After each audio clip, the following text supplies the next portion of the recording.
Hallo und herzlich willkommen, mein Name ist Alexander. Ich bin momentan auf einer Radreise durch Italien und befinde mich gerade in Gambassi Terme und fahre jetzt weiter Richtung Lucca. Und wenn du wissen willst, was ich dabei alles sehe und erlebe, dann bleib dabei. Aufnahmedatum für dieses Video ist der 5. Mai 2023. Es ist 16 Grad kühl und sonnig und es ist jetzt fast 9:30. Ich bin hier auf 310 Meter Höhe und jetzt geht es erstmal runter. Ich weiß nicht, ob es schon ins Arnotal geht. Mal schauen. Ja, das ist der Blick zurück nach Gambassi Terme. Bin ich schon wieder ganz schön weit runtergekommen in kurzer Zeit. Ja, aber es geht immer noch weiter bergab. Der nächste größere Ort ist Castel Fiorentino.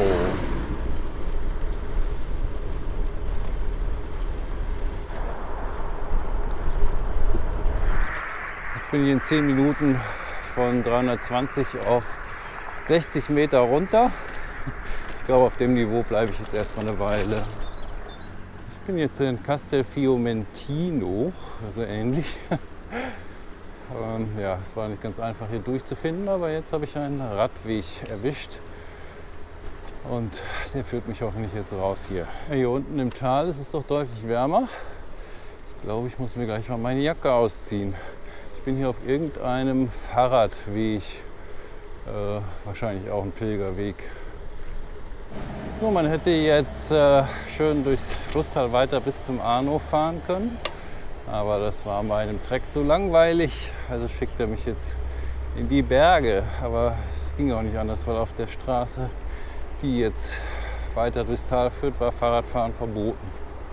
Ja, das ist jetzt der Fahrradweg, den ich hier folge, via irgendwas Nord, wahrscheinlich nach Frankreich. Ich spreche es lieber nicht aus, das schmerzt. So, und bevor ich jetzt da hochfahre, ziehe ich mir die Jacke aus. Von Gambassi Terme bis Lucca waren es, glaube ich, 80 Kilometer. Ich weiß nicht, ob ich die heute schaffe, wenn das hier jetzt schon so anfängt. Ja, meine Zimmernachbarn, die hatten das in 4 Tagen geschafft zu Fuß. Das waren Engländer und die hatten ganz klischeehaft den ganzen Rucksack voller Teebeutel und hatten auch schon 3 riesige Tassen Intus, bevor ich aufgestanden war. Selbst auf so kleinen Straßen fahren Lieferwagen. Ja, hier kamen sie raus, weiß nicht, wo das hinführt. Soll auf jeden Fall auf den Hund warten, wahrscheinlich aufpassen. Attendi. Attendez heißt doch warten auf Französisch. Ich glaube, da vorne ist ein Fasan. Und da war auch noch einer, den habe ich gar nicht gesehen. Ja, irgendwo waren dann da sicher auch noch Rebhühner. Die Fasane, die ziehen immer alle Aufmerksamkeit auf sich, fliegen dann mit großem Tamtam weg. Die Raubtiere denken, oh, jetzt ist er mir entwischt, suchen nicht weiter. Ja, schön hier, ganz ruhig. Hört nur die Vögelchen und mein Fahrrad und mein Geschnaufe. So, da kommt wieder die Straße und das Fahrradwegzeichen zeigt nach links. Links eine Kirche, aber die scheint nicht mehr intakt zu sein. Wir haben so viele Kirchen in Italien und die müssen alle in Schuss gehalten werden. Meine Güte, die haben was zu tun. Ja, jetzt kamen mir auch noch gerade 3 Pilgerinnen entgegen. Scheint hier pilgermäßig deutlich weniger los zu sein als den Weg nach Santiago de Compostela, den ich letztes Jahr rückwärts gefahren bin. Und ich finde es hier auch schöner. Ehrlich gesagt, ich weiß gar nicht, warum die da alle laufen. Naja, ist wahrscheinlich bekannter.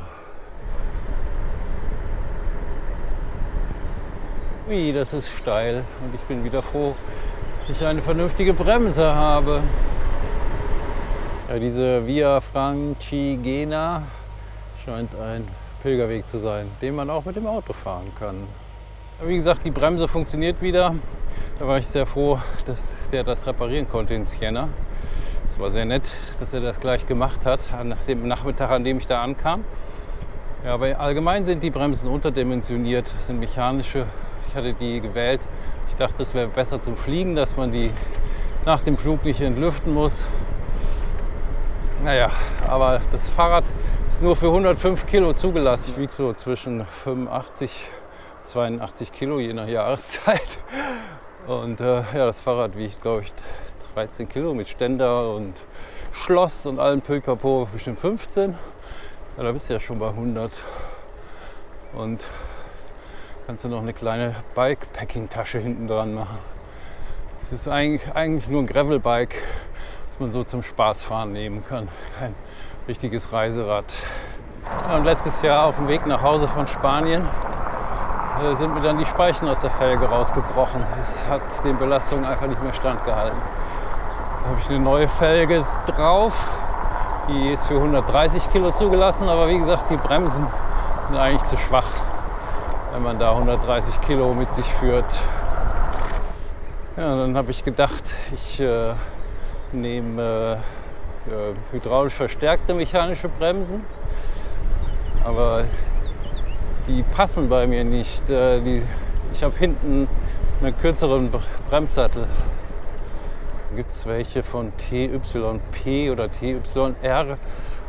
Die sind im Moment aber nicht lieferbar. Die würden eventuell passen, aber da kostet das Stück auch 150 €. Könnte ich eigentlich auch hydraulische richtige dran machen.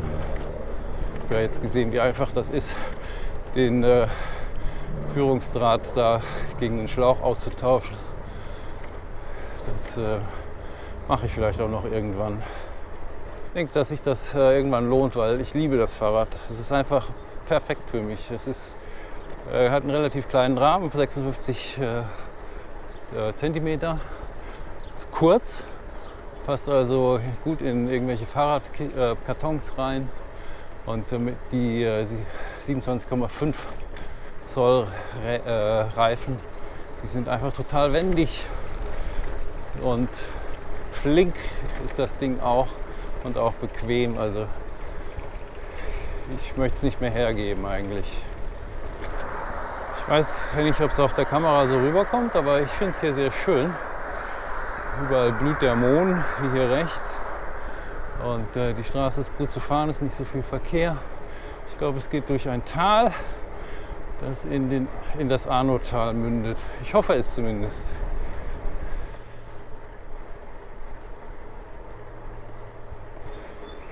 Ich komme jetzt nach San Miniato. Ich hoffe, ich muss da nicht auf den Berg drauf. Hier oben links liegt eine Festung, deren Namen ich jetzt allerdings nicht herausfinden konnte. Die Kirche dazu heißt Chiesa della Santissima irgendwas. Ja, ich muss doch den Berg hoch.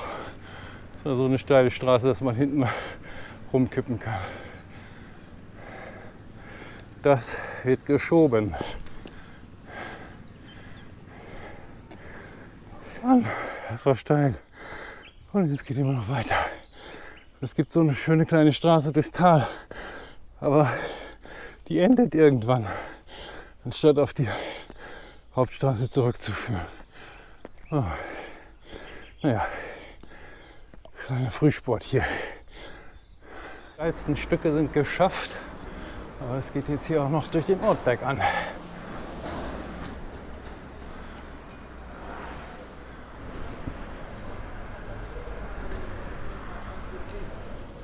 Ja, San Miniato ist sehr schön. Ich glaube, das liegt auch auf diesem Pilgerweg. Und dann könnte ja auch Luther hier durchgekommen sein auf seinem Weg nach Rom oder durch Gambassi Terme, da wo ich übernachtet habe. Dann hat er sich in Rom ja über diesen Ablasshandel aufgeregt, was dann zur Reformation geführt hat. Jetzt bin ich einen kleinen Umweg gefahren. Das hat sich gelohnt.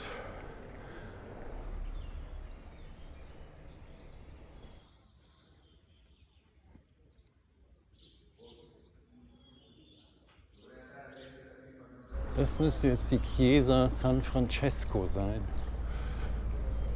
Die Fassade kann ich jetzt nicht sehen, die ist auf der anderen Seite. Jetzt ging es den Berg genauso steil runter, wie es raufging. Ich konnte nicht mal die Bremsen loslassen, um auf den Kameraauslöser zu drücken. Naja, jetzt geht es hier auf so einer kleinen Straße weiter. Ich fürchte, das endet gleich.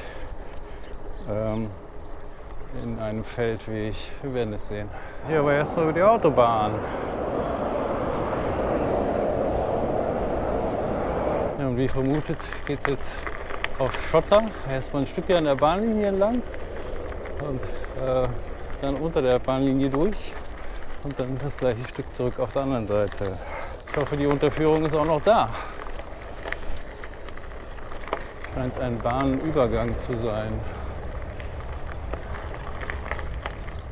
Und die Ampel steht auf Rot und die Schranke ist zu.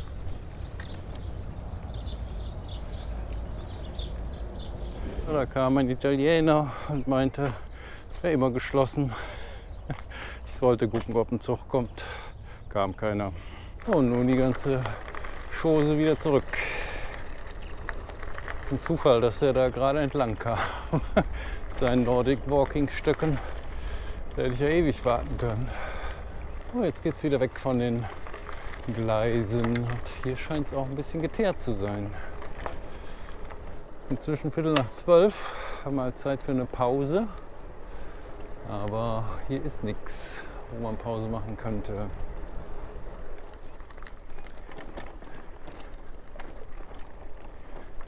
Das ist der Grund, warum ich hier über diese Feldwege und kleinen Sträßchen fahren muss, weil das sind alles Schnellstraßen hier.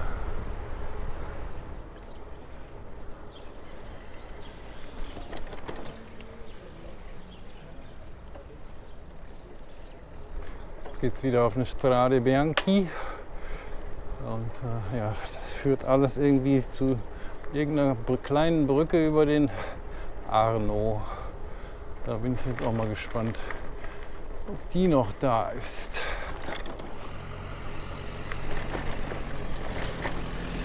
Das Witzige ist, dass ich hier rechts von mir, gegen die Sonne, deswegen filme ich es jetzt nicht, immer noch die Türme von San Miniato sehen kann. Ich bin gar nicht weit weggekommen, aber ich muss hier kreuz und quer durch die Gegend fahren.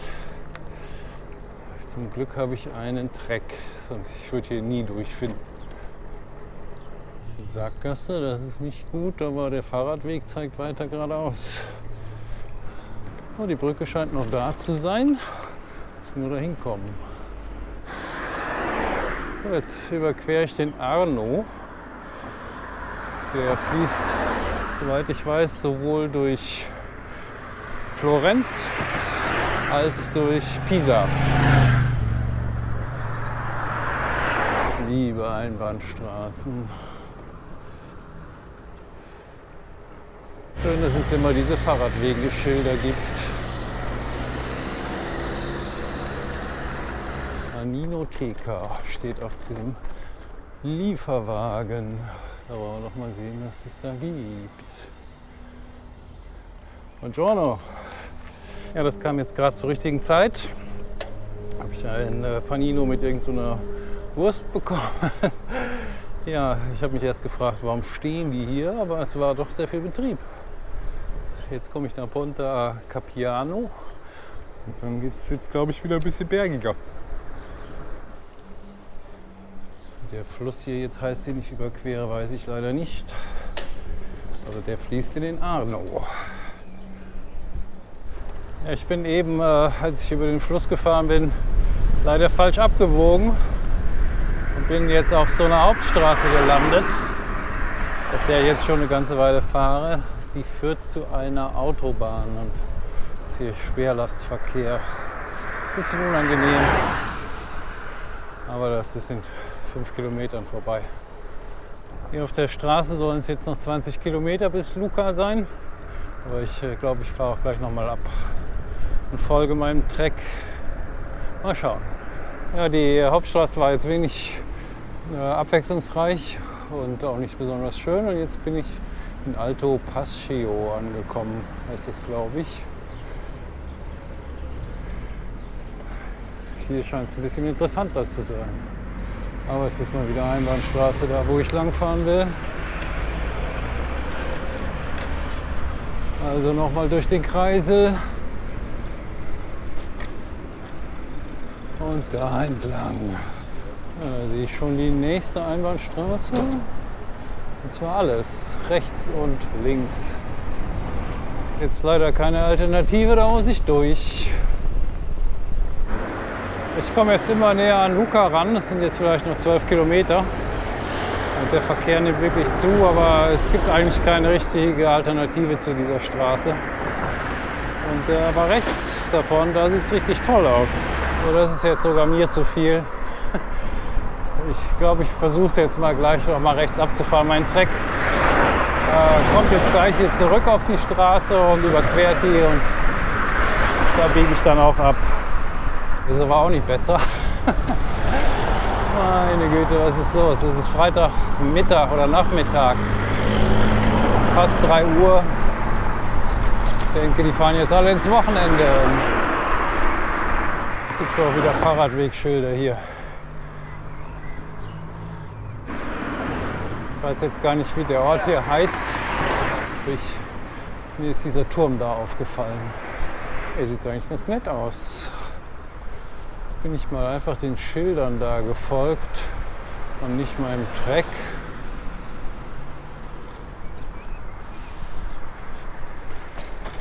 Und in jede kleine Straße biegt jemand ab. Hier geht es jetzt zickzack durch die Gegend. Immer da, wo eine Straße ist, wird gefahren. Ja, ist nicht so besonders reizvoll hier, aber wesentlich besser als eben auf dieser Hauptstraße. Ich komme jetzt nach Campanori rein. Das ist schon ganz in der Nähe von Lucca, deswegen werde ich mir hier jetzt mal ein ruhiges Plätzchen suchen und dann mal eine Unterkunft in Lucca buchen. Mal sehen, wie das wird am Wochenende.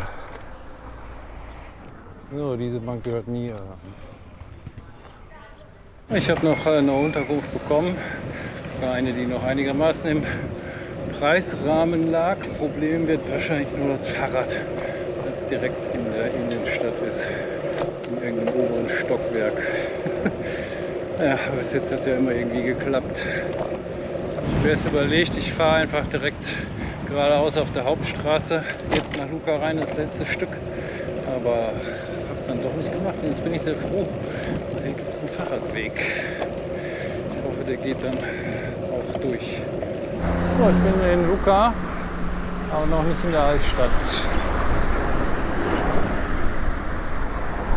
Ja, Lucca ist komplett von der Stadtmauer umgeben und hier ist ein Stadttor, durch das ich jetzt in die Altstadt hineinfahre.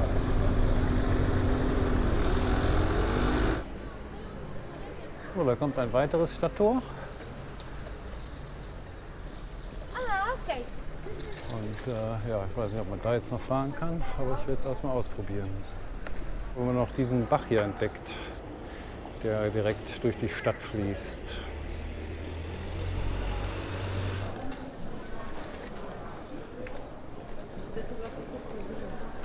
Oh, das sieht schon mal ganz gut aus hier, aber ich schaue mich gleich noch mal um, wenn ich mich frisch gemacht habe, wenn ich die Unterkunft gefunden habe. Ja, die Häuser sind hoch und es wird wohl irgendwo oben sein. So, ich bin in meinem Zimmer drin. Das ist ein kleines, schönes Zimmer in der Mansarde, oben über den Dächern von Lucca. Und das ist das Bad. Das ist der Blick aus meinem Fenster. Mein Fahrrad musste leider unten bleiben, da bin ich nicht ganz so glücklich mit. Es ist inzwischen 5:45. Ich habe mich ein bisschen frisch gemacht, bin aus der Wohnung rausgegangen und 2 Schritte davon entfernt liegt die Piazza San Giusto mit der Chiesa San Giusto. Ich schaue mich jetzt ein bisschen um und zeige euch, was ich dabei sehe. Mein Zimmer liegt wirklich sehr zentral und wie gesagt oben unter dem Dach, direkt unter den Dachbalken, und ich habe schon 5 Beulen am Kopf, weil ich mich an diesen Balken gestoßen habe. Das ist die Piazza Napoleone. Und zwar hat Napoleon großen Einfluss auf die Geschichte Luccas gehabt. Er hat hier erst die Demokratie nach französischem Vorbild eingeführt und dann aber sich es anders überlegt und Lucca an seine Verwandtschaft verscherbelt sozusagen. Und das ist die Piazza del Giglio, direkt daneben. Ja, ich weiß nicht, ob Hannibal auf seinem Weg zur Schlacht am Trasimenischen See hier vorbeigekommen ist. Jedenfalls ist davon noch ein Elefant hier übrig geblieben. Ja, es ist ein sehr schöner Platz. Musste gerade noch mit einem Straßenmusikanten verhandeln, der freundlicherweise gewartet hat, bis ich da hinten fertig war mit Filmen. Und das ist der Palazzo Ducale. Ja, in Lucca kann man sehr schöne Andenken erstehen, auch welche, die einen daran erinnern, dass man in Japan gewesen ist. Das ist die Kirche San Michele in Foro. Das ist die zweitwichtigste Kirche nach dem Dom in Lucca. Und hier befand sich früher das römische Forum, also der Marktplatz. Ja, um die Kirche herum stehen sehr prächtige Palazzi. Ich kann jetzt aber nichts dazu sagen.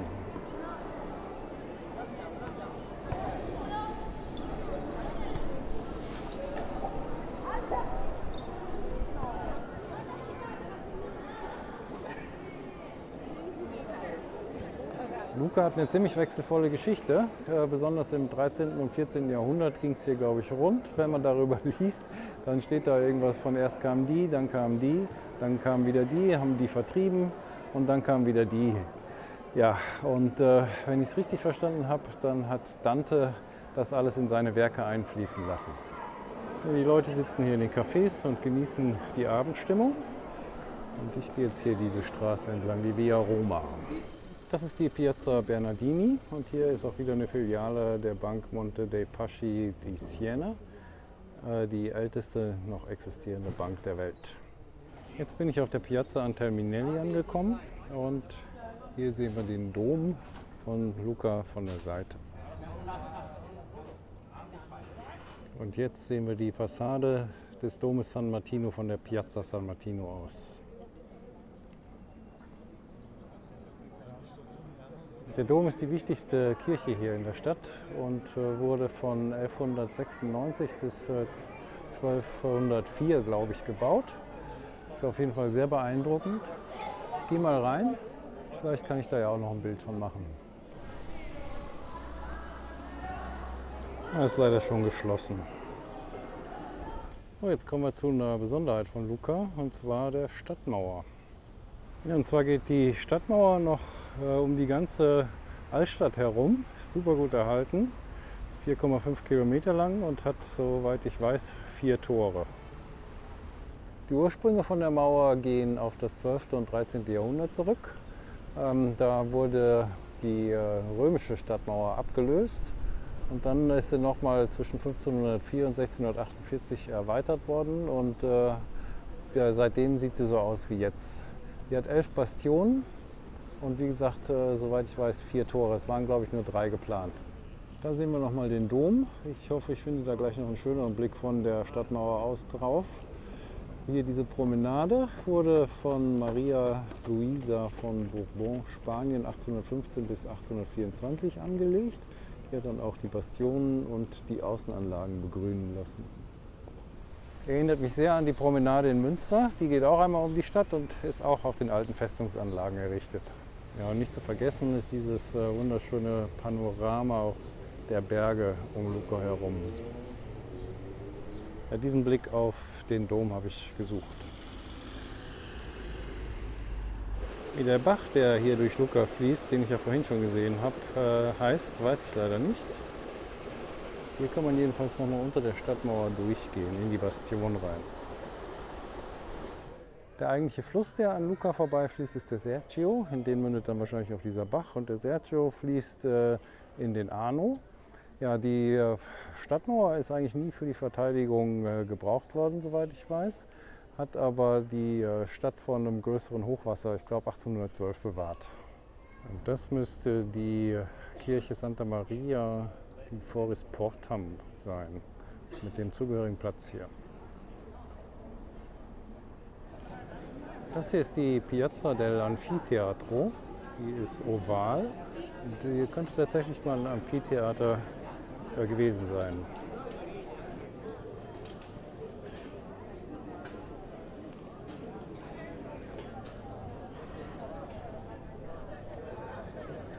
Spaghetti.